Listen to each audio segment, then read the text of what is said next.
The KSL investigators are fighting for access to the Attorney General's calendar. A state panel heard arguments today from attorneys representing our team and the AG's office.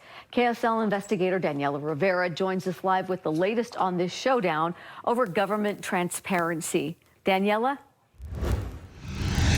Well, that's right, Dee Dee. A judge sided with KSL on this issue on a similar request back in February. And then within a day, the legislature had passed and the governor signed a new law keeping all public officials' calendars secret moving forward. But it is that one-day gap that is now the focal point in the case before the Utah State Records Committee.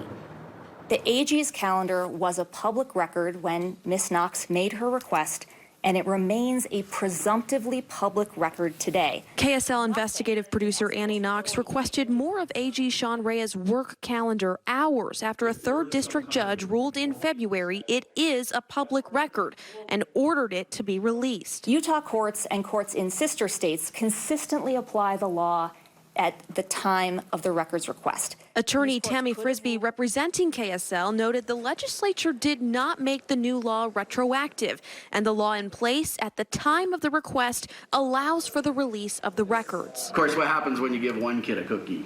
All the other kids want a cookie. Lonnie Pearson with the Attorney General's office shared what he called a cookie parable, likening people who request public records to children wanting cookies. Regardless of what has already happened up to this point, the committee should definitely be asking itself right now, what is the ultimate authority's intent?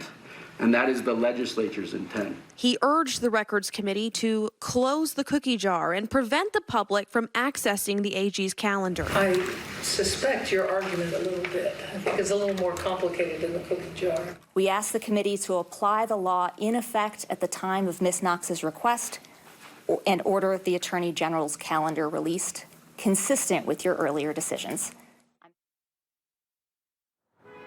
So the State Records Committee heard arguments about this issue all day today. No decision tonight. We're told they're going to be meeting next week to deliberate. And as for that judge's ruling in February saying you, the public, have a right to see this calendar, the AG's office is appealing that ruling. Deanie.